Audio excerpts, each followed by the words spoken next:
하나님 감사합니다. 오늘도 우리에게 새로운 하루를 주시고 예배하며 하나님을 만날 수 있는 또 한 번의 기회를 주셔서 감사합니다. 예배는 하나님께서 우리에게 주신 최고의 축복이요 영광인 줄 믿사오니 이 시간을 통해 하나님을 만나게 하시고 하루를 믿음으로 견뎌낼 수 있는 새 힘을 우리에게 허락하여 주시옵소서.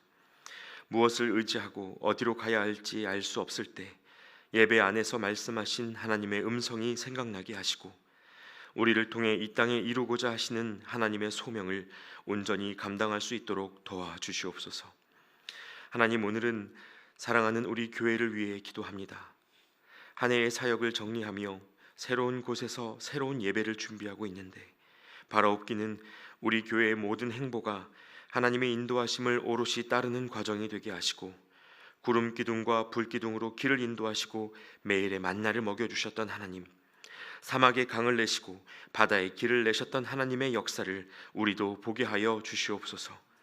하나님을 알지 못하는 사람들에게 하나님을 알게 하고 메마른 세상 속에서 왜 교회가 소망인지를 알게 하는 은혜의 공동체로 우리를 세워 주시옵소서. 또한 하나님, 우리가 높은 뜻이라는 이름을 품고 하나님만 주인 되시는 교회를 꿈꾸며 하나님이 하나님 되시는 교회를 세우는 소명을 안고 걸어갑니다. 빛과 소금의 역할을 감당해야 마땅한 한국의 교회가 눈에 보이는 것들로 복음의 가치를 뒤바꾸고 사람의 영광을 하나님의 영광으로 포장하는 이 시대를 보고 있노라면 한탄이 터져 나오다가도 몸된 교회를 포기하지 못하시는 그 하나님의 간절한 마음을 느끼게 됩니다. 하나님, 우리가 교회라는 이름으로 세상 것을 자랑하지 않게 하시고 예수 그리스도의 십자가 외에 다른 것을 찬양하지 않게 하여 주시옵소서. 가난한 자, 병든 자, 지치고 쓰러져 목마름으로 하나님을 부르는 모든 이들이 함께 하나님의 얼굴을 보는 은혜의 통로로 우리 교회를 사용하여 주시옵소서. 이제 하나님, 오늘도 우리에게 주실 음성을 기대하며 호세아서의 말씀을 읽습니다. 들려지는 말씀의 한 구절 한 구절이 사람의 음성이 되지 않게 하시고 하나님의 마음이 증거되는 하나님의 이야기로 선포되게 하여 주시옵소서. 그렇게 행하실 주님을 의지하고 기대하오며 예수 그리스도의 이름으로 기도하옵나이다. 아멘. 오늘 우리에게 주시는 하나님의 말씀 함께 보겠습니다. 하나님의 말씀은 호세아 8장 1절부터 14절까지 말씀입니다. 호세아 8장 1절부터 14절까지 말씀을 저와 여러분이 한 절씩 교독하시겠습니다. 나팔을 내 입에 댈지어다. 원수가 독수리처럼 여호와의 집에 덮치리니 이는 그들이 내 언약을 어기며 내 율법을 범함이로다. 그들이 장차 내게 부르짖기를 나의 하나님이여 우리 이스라엘이 주를 아나이다 하리라. 이스라엘이 이미 선을 버렸으니 원수가 그를 따를 것이라.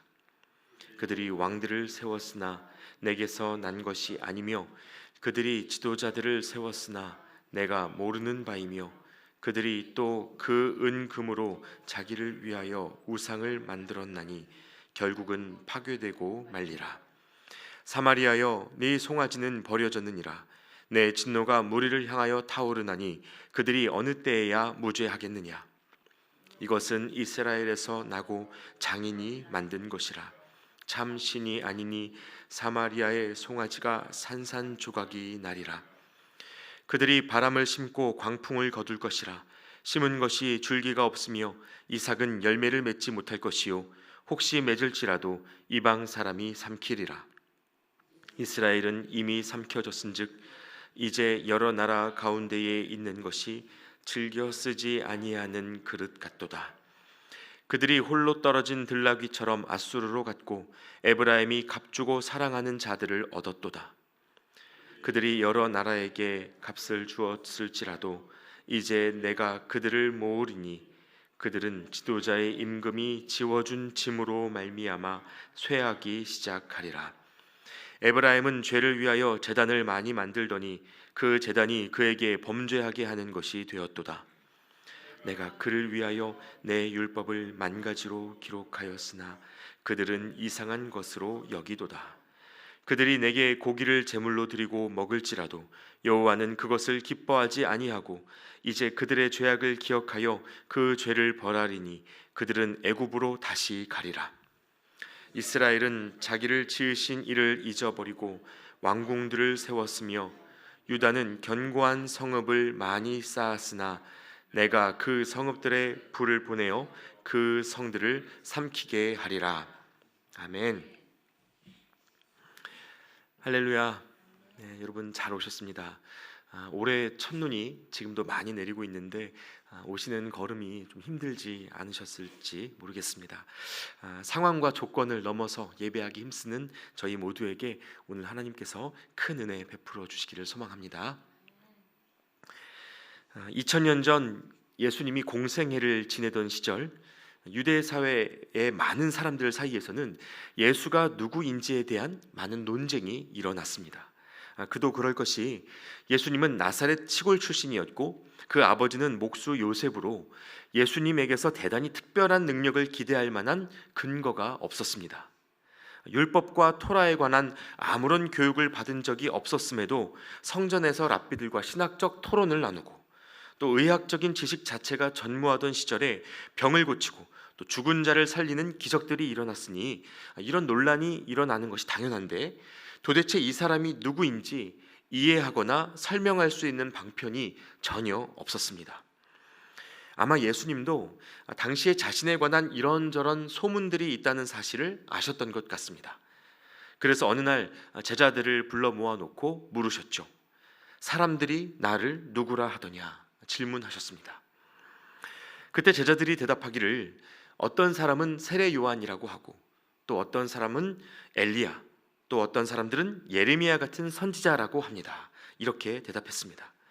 물론 이건 정답은 아니었고요. 그래서 그런지 이번에는 주님이 질문을 조금 바꿔서 다시 물으셨습니다. 그럼 너희는 나를 누구라고 생각하느냐? 아주 중요한 질문을 하셨습니다. 이때 여러분 모두가 잘 아시는 것처럼 베드로가 인류의 역사를 뒤바꾸는 놀라운 대답을 합니다. 뭐라고 대답하죠? 시몬 베드로가 대답하여 이르되 주는 그리스도시요 살아계신 하나님의 아들이시니이다. 아마 이 대답을 듣고 예수님도 놀라지 않으셨을까 싶습니다. 그래서 덧붙여 주시기를 대답을 잘 하긴 했는데 이건 네가 알고 한 대답이 아니고 성령께서 너를 통해 말하게 하신 것이다. 이렇게 얘기해 주셨습니다. 그 직후에 예수님이 십자가 고난길을 가겠다고 말씀하실 때 베드로가 곧바로 저지하고 나섰던 것을 보면 정말로 베드로는 자기가 무슨 말을 하는지도 모르고 대답했던 것이 분명합니다. 그럼에도 불구하고 여러분, 이날의 일화는 지금까지도 오늘의 우리에게 신앙에 있어서 아주 핵심적인 교훈 하나를 남겨주었습니다. 그것은 바로 신앙생활이라는 것이 예수님이 누구신지를 알아가는 과정이라는 것입니다. 그리고 그 과정이 우리가 하나님을 다 알지 못한다는 것을 인정하는 데에서부터 출발한다는 것입니다. 그래서 여러분, 우리가 신앙생활을 한다고 할 때 반드시 조심하고 경계해야 하는 것이 내가 예수님을 다 안다는 생각, 그런 확신입니다. 만일 하나님이 사람의 지혜로 다 꿰뚫어지는 분이라고 한다면 우리가 어떻게 그분을 의지하고 살아가겠습니까? 우리의 이해 수준 안에 갇혀있는 신은 더 이상 우리의 신이 될 수 없습니다. 그래서 우리는 하나님을 우리의 이해 너머에 계신 분으로 인정하고 삶에서 하나님이 누구신지를 묻고 알아가는 일에 겸손하게 그리고 진지한 열정을 가지고 임해야 합니다. 그래야 하나님이 누구신지 알아가는 순간순간에 우리가 기쁨과 감격을 경험할 수 있습니다. 한때는 질문이 없어야 좋은 신앙이라고 생각했던 시대가 있었죠. 묻지도 따지지도 않고 하나님에 대해 확신 갖고 살아가는 것이 참 신앙이라고 추앙받던 시절이 있었습니다. 그래서 예수님의 부활을 의심하며 내가 직접 만나봐야 믿겠다는 도마의 질문이 우리가 피해야 할 신앙의 태도라고 배우곤 했습니다. 그러나 그렇지 않습니다. 여러분, 우리는 하나님께 물을 수 있고 또 물어야 합니다. 당신은 누구시냐고 어디에 계시냐고, 왜 그러시냐고 질문해야 합니다. 만일 하나님을 향한 이 질문이 멈춘다면 여러분, 그것은 우리의 신앙이 함께 멈추는 것과 다르지 않습니다. 오늘 본문 속 호세아 시대의 이스라엘 백성들이 갖고 있던 가장 큰 위험, 가장 큰 착각이 바로 이것이었습니다. 그들 스스로 하나님을 안다고 생각했던 것이죠. 그래서 2절 말씀에 보시면요, 그들이 장차 내게 부르짖기를 나의 하나님이여 우리 이스라엘이 주를 아나이다 하리라, 이렇게 말하고 있습니다.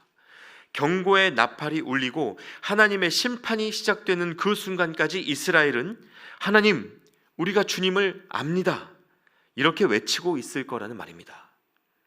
여러분, 하나님과 동떨어진 삶을 살면서도 내가 하나님을 안다고 확신하게 되면요, 그저 자기가 옳다고 생각하는 방식, 자신이 이해하는 좁은 방식으로만 예수님을 따르게 됩니다.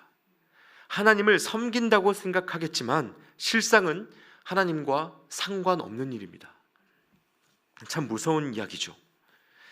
그래서 이렇게 잘못된 확신 속에 있었던 이스라엘이 어떤 실수를 하는지 오늘 말씀이 가르쳐 줍니다. 4절 말씀을 다시 보겠습니다. 그들이 왕들을 세웠으나 내게서 난 것이 아니며 그들이 지도자들을 세웠으나 내가 모르는 바이며 그들이 또 그 은금으로 자기를 위하여 우상을 만들었나니 결국은 파괴되고 말리라. 자, 여기에 두 가지 실수가 나타나죠.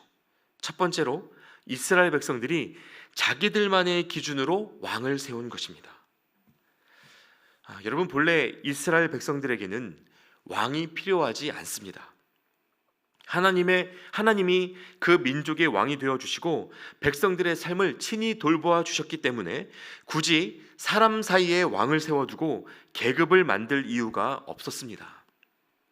그런데 가나안에 들어간 후에 수많은 이방 민족들과의 관계 속에서 살아가다 보니 하나님 뜻과는 별개로 백성들이 왕을 요구하게 됐고 하나님이 어쩔 수 없이 그들의 선택을 인정해 주셨죠. 그렇게 처음 세워진 왕이 누굽니까? 사울입니다. 백성들의 주장으로 시작된 왕정이었고 백성들이 마음을 모아 뽑았기 때문에 사울에게는 분명히 사람들이 보기에 왕 같은 면모가 있었습니다. 키가 크고 또 잘생기고 힘이 있는 군사적 리더의 모습이 그에게 있었습니다. 그럼 그의 통치는 성공했을까요? 아니요, 그렇지 못했습니다. 전쟁 중 위기의 때가 되니까 사람의 뜻대로 세워진 왕의 본색이 드러나 버렸습니다. 제사장이 감당해야 할 일, 그러니까 하나님의 주권으로 이루어져야 하는 일까지도 스스로 덤빌 만큼 그는 하나님을 잊었습니다. 그래서 두 번째 왕 다윗을 세울 때는 하나님이 직접 개입하시고 사무엘을 보내셔서 너는 용모와 신장을 보지 말라고 말씀하지 않으셨습니까? 겉으로 보이는 것에 속지 말라고 하신 겁니다. 그런데 이 호세아 시대 이스라엘 백성들은 이 역사를 거치고도 여전히 하나님과 상관없는 방법으로 왕들을 세우고 있었습니다. 하나님이 나는 모르는 바라고 말씀하실 만큼 그들은 하나님을 제쳐두었습니다. 자, 그리고 이어서 하나님을 안다고 믿었던 이스라엘의 두 번째 실수가 있습니다. 바로 자기를 위하여 금송아지 우상을 만들었다는 것입니다. 여러분, 우리가 신앙을 갖고 하나님을 믿는 이유가 무엇입니까? 나를 위하여, 나의 욕망과 필요를 채우기 위하여 하나님을 믿는 겁니까? 세상의 종교들은 그럴 수 있죠. 간절히 이루고 싶은 소원이 있다거나 이루지 못하면 내 마음이라도 달래고 평안하게 하려고 수많은 관념과 철학과 수행을 동원하는 것이 세상 종교입니다. 그러나 기독교 신앙은 그렇지 않습니다. 앞선 본문에서도 묵상하셨던 것처럼 기독교 신앙은 우리를 값없이 사랑하신 하나님의 사랑 때문에 시작되었고 그 사랑에 대한 성도들의 감격적인 응답으로 이어져 왔습니다. 나를 위해 조각하는 금송아지 숭배와는 비교조차 불가능합니다. 자, 그러니까 여러분, 하나님을 알지 못하면서도 안다고 믿었던 이 이스라엘의 대표적인 실수가 이렇게 사람의 왕을 세우고 금송아지 우상을 만든 것인데, 이 두 가지 사이에 공통점이 있죠. 뭘까요? 둘 다 눈에 보이는 우상이라는 점입니다. 하나님의 사랑이 뭔지 모르고 하나님의 축복이 뭔지 모르니까 그걸 전부 다 눈에 보이는 수준으로 바꾸어 버린 겁니다. 여러분, 중요한 것은요, 이때까지도 여전히 이스라엘은 스스로 하나님을 섬기고 있다고 굳게 믿고 있었다는 점입니다. 그들은 나름의 방법대로 신앙생활에 열심을 낸 것입니다. 예배할 수 있는 방편을 마련하기 위해 제단을 쌓았고, 신앙을 독려하고 마음을 달래기 위해 금송아지 우상을 만들었습니다. 그래서 자신들이 하나님과 반대 방향으로 가고 있다는 사실을 모르고 있었습니다. 이 모습을 보시던 하나님이 이렇게 말씀하시죠. 12절부터 14절까지의 말씀을 제가 다시 한번 읽어드리겠습니다. 내가 그를 위하여 내 율법을 만가지로 기록하였으나 그들은 이상한 것으로 여기도다. 그들이 내게 고기를 제물로 드리고 먹을지라도 여호와는 그것을 기뻐하지 아니하고 이제 그들의 죄악을 기억하여 그 죄를 벌하리니 그들은 애굽으로 다시 가리라. 이스라엘은 자기를 지으신 이를 잊어버리고 왕궁들을 세웠으며 유다는 견고한 성읍을 많이 쌓았으나 내가 그 성읍들에 불을 보내어 그 성들을 삼키게 하리라. 하나님 보시기에는 이스라엘이 다시 애굽으로 돌아가는 것과 같았다고 하십니다. 제단을 만들고 성읍을 쌓아서 견고하게 되었지만 하나님을 잊었기 때문에 그 성들이 모두 무너져 내릴 거다라고 말씀하시는 겁니다. 여러분, 저는 성경을 읽을 때마다 이 역사가 멈추지 않고 반복되고 있다는 사실이 참 무섭게 느껴집니다. 방금 보신 12절부터 14절까지의 말씀은요, 어느 시대에 갖다 붙여도 그 정황이 정확하게 맞아떨어집니다. 예를 들어 예수님이 활동하시던 시절에 한번 대입해 볼까요? 12절 말씀에서 이스라엘 백성들이 하나님의 율법을 이상한 것으로 여겼다라고 되어 있었는데, 여러분, 나사렛 목수 출신의 예수님이 하시는 모든 말과 행동들이 유대인들의 종교적 배경에서는 누가 봐도 이상한 것 투성이었습니다. 안식일만 되면 기다렸다는 듯이 율법을 깨뜨리시고 죄인과 세리의 친구라는 별명을 안고 정결과 세속의 경계를 넘나드셨죠. 그 시대의 상식으로 보자면 예수님이 신성 모독자라고 주장하는 그 소리는 꽤나 타당한 판단이었습니다. 그래서 복음서 말씀에 보시면 가족들마저도 예수님을 미친 사람 취급합니다. 또 예수님 당시의 왕궁과 성전은 어떻습니까? 헤롯이 유대인들의 환심을 사기 위해서 로마에 의해 파괴되었던 예루살렘 성전을 다시 지었는데요, BC 20년에 시작된 건축이 AD 64년에 완공될 정도로 이 80여 년에 걸친 엄청난 건축이었습니다. 당시 지중해 전역에서 최고의 건축물로 꼽히는 것은 물론 랍비들은 이 성전을 보지 못한 자는 아름다움이 무엇인지 알지 못한다라고 극찬하기까지 했습니다. 그래서 마가복음 13장에 보시면 제자들이 예수님에게도 선생님이여 보소서, 이 돌들이 어떠하며 이 건물들이 어떠하니까 이렇게 감탄하며 묻습니다. 그런데 그때 주님이 뭐라고 대답하셨습니까? 네가 이 큰 건물들을 보느냐? 돌 하나도 돌 위에 남지 않고 다 무너뜨려지리라 하시니라. 이스라엘이 지어 올린 왕궁들이 다 무너질 거라고 하시는 오늘 본문 말씀 그대로입니다.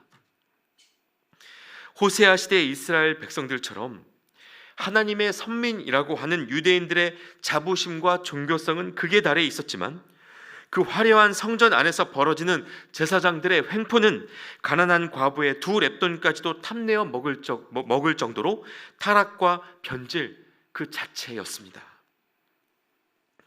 사랑하는 여러분, 이러한 종교적 부패와 하나님의 심판은 오늘날의 우리라고 예외가 되지는 않습니다. 큰 건물 짓고 성도 수가 늘어야 그것을 부흥이라고 여기고 예수 믿고 잘 되어야 신앙생활 잘해서 축복받은 거라고 믿는 이 한국교회의 뿌리 깊은 기복 신앙을 끊어내지 못하면 오늘의 말씀은 우리 시대에도 얼마든지 반복될 수 있습니다.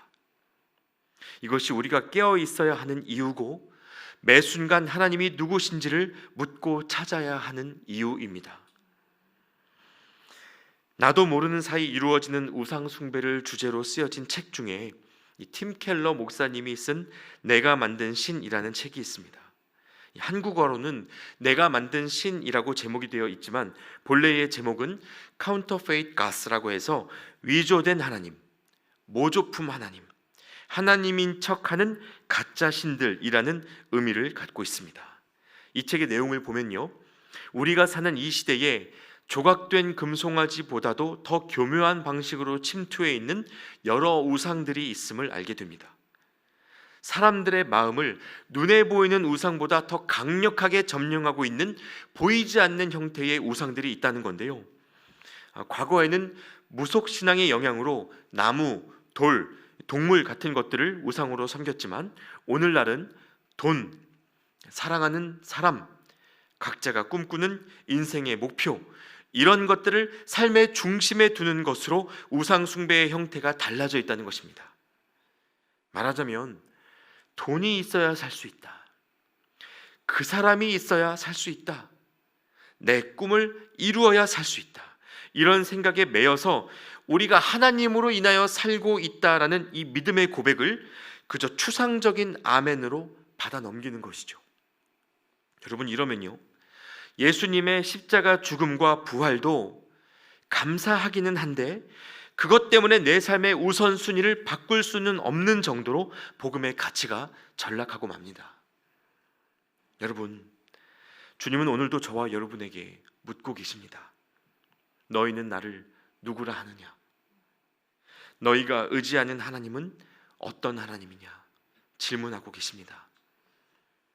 우리가 나 자신을 위하여 만든 신을 하나님이라고 착각하고 있는 것은 아닌지, 눈에 보이는 수준의 축복으로 하나님을 판단하고 있지는 않은지, 여러분, 오늘 이 질문 앞에 우리 자신을 돌아보실 수 있으면 좋겠습니다. 하나님과 동행하는 광야길에서 목표는 가나안이 아닙니다. 젖과 꿀이 흐르는 땅에 마음이 묶여서는 안 됩니다. 우리의 목표는 하나님이 누구신지를 아는 것이고 주님이 말씀하시는 만큼 매일을 살아내는 것입니다. 여러분, 이것을 기억하시고 인생의 주권을 다시 하나님께 되돌려 드리는 저와 여러분이 되시기를 우리 주님의 이름으로 축복합니다. 함께 기도하겠습니다. 하나님을 섬긴다 하는 우리의 신앙이 내가 만든 다른 신을 섬기는 일이 될 수 있다는 것이 참 두렵습니다. 메시아를 기다렸으나 예수님을 못 박아 버린 유대인들과 3년을 함께 살아도 예수님에게서 혁명만을 기대했던 제자들의 무지가 오늘 우리에게도 있는 것은 아닌지 두렵습니다. 하나님, 우리가 눈에 보이는 이 땅의 것으로 하나님을 재단하지 않도록 도와주시옵소서. 다른 어떤 좋은 것으로도 하나님의 자리를 밀어내지 않게 하시고 삶의 모든 선택 속에서 하나님의 주권을 회복하는 우리 모두가 되게 하여 주시옵소서. 살아계신 예수 그리스도의 이름으로 기도하옵나이다. 아멘. 이제 각자의 기도 제목으로 기도하시겠습니다.